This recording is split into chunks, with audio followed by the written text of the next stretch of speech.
The split did not begin in public. By the time the Yamaguchi-gumi celebrated its centennial in Kobe, the break had already started behind closed doors. On January 25th, a commemorative event was held at the headquarters in Kobe in a festive, ceremonial atmosphere. The banquet hall buzzed with energy as top officials and representatives from friendly organizations gathered to honor the occasion. Sixth-generation leader Tsukasa Shinobu smiled during the toast, celebrating his 73rd birthday amidst festivities and apparent unity around him. Representatives from the Inagawa Kai and Matsuba Kai applauded, signaling the unity of Japan's criminal underworld, at least for that moment. Yet even at that celebration, some directly affiliated bosses were already exchanging messages about breaking away from the main house. What looked like unity was already the last gathering before a coordinated defection. 7 months passed, and the calendar flipped from January to August, marking the time until the inevitable split. By August, the headquarters no longer projected unity. It had become the place where the split would finally become visible. 13 organizations, led by the Yamakan-gumi and Takumi-gumi, defected to form the Kobe Yamaguchi-gumi, challenging the main house's authority. Many of the leaders who later joined the split had already been moved out of key Yamaguchi-gumi posts and reassigned to honorary titles with little real authority. The breakaway faction claimed they were the true Yamaguchi-gumi, defying the central leadership with a bold assertion of legitimacy. Inside a secret room, defecting leaders voiced their grievances against the Kodo Kai executive board's authoritarian rule and growing favoritism. Financial demands, known as tribute money, fueled deep dissatisfaction among the organization's core members and regional bosses within it. The meaning of those quiet messages was clear. Groups pushed aside by the Kodo Kai leadership were preparing a collective exit. News of the split sent shockwaves through police headquarters, where officials braced for inevitable violence and reprisals. A sixth-generation official looked grim as he anticipated the bloody consequences of the schism now unfolding within headquarters itself. That ominous warning soon became reality as guns were loaded, signaling the start of armed conflict.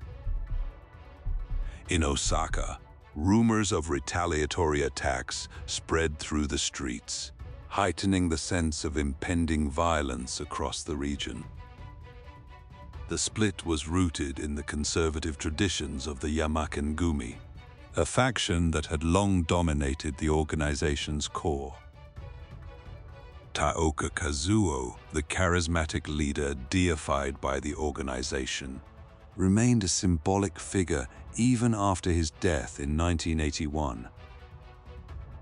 Yamamoto Kenichi, the Wakagashira, expected to succeed Taoka, was the organization's most promising heir and its widely accepted successor.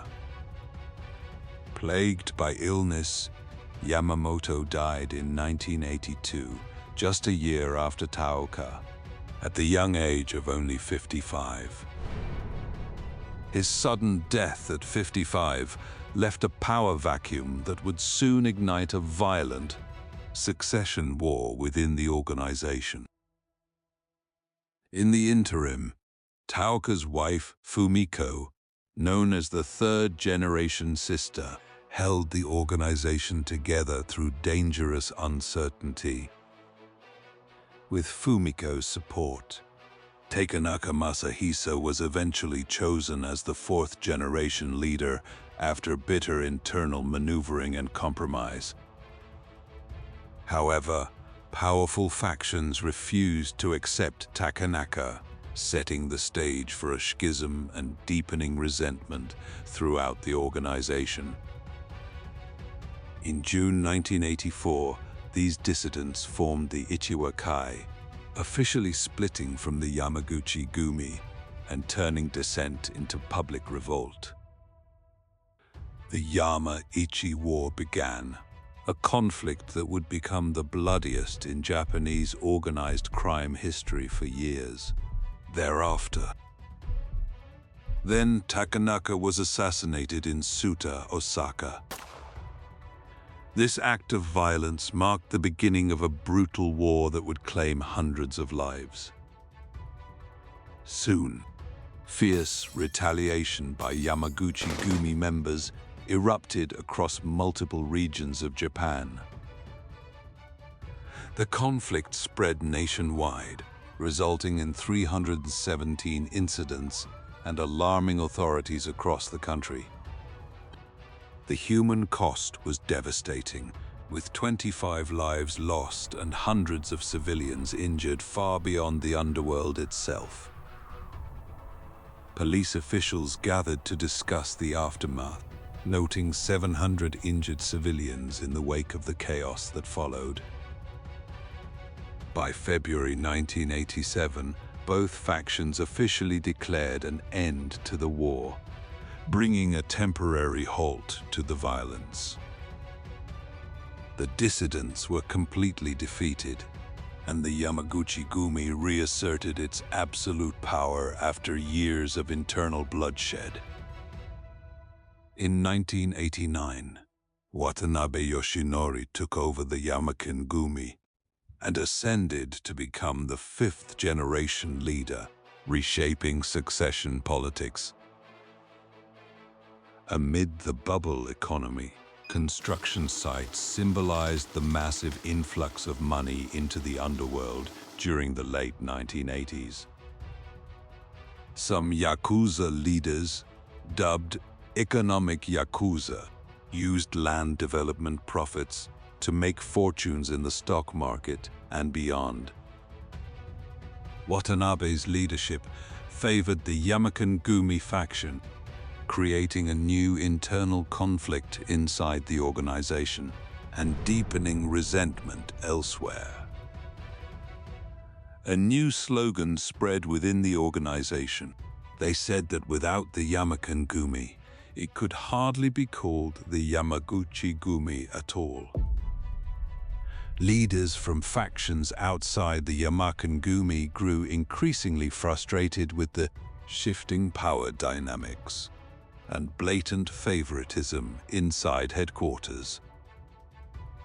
The Yamaken-gumi headquarters remained the center of personnel power and influence in Kobe, a reminder of the old order that many still defended.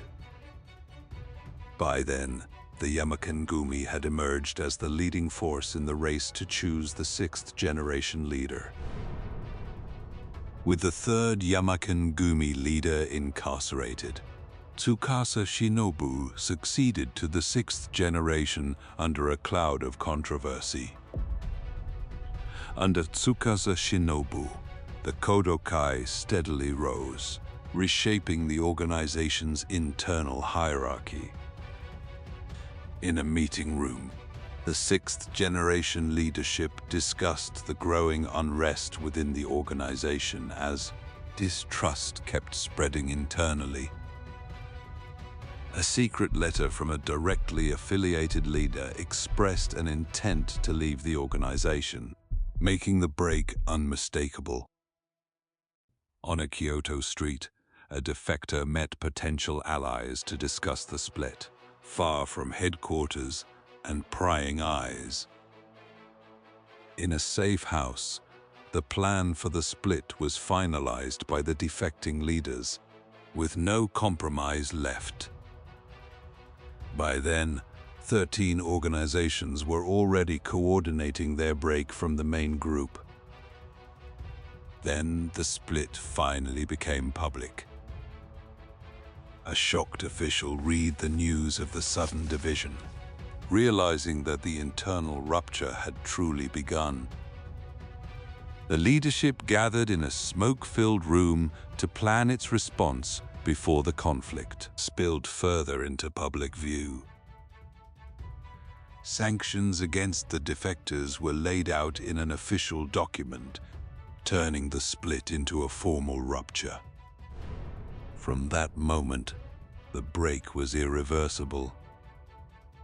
The first retaliatory attack hit the streets of Osaka, ending any illusion of a peaceful split. A defiant leader prepared for the coming counterattacks, knowing the feud would only deepen from there. Police stations received reports of escalating violence as incidents spread from one district to another through the night. Injured members from both sides were treated in local hospitals, and the human cost became impossible to ignore. The Kobe headquarters now served as the command post of a rival power, marking a definitive break from the main organization. The new organizational structure showed 13 factions that had formerly broken away to form the Kobe Yamaguchi Gumi. The question was no longer whether conflict would follow, but how far this split would spread when the series moved to its deeper origins.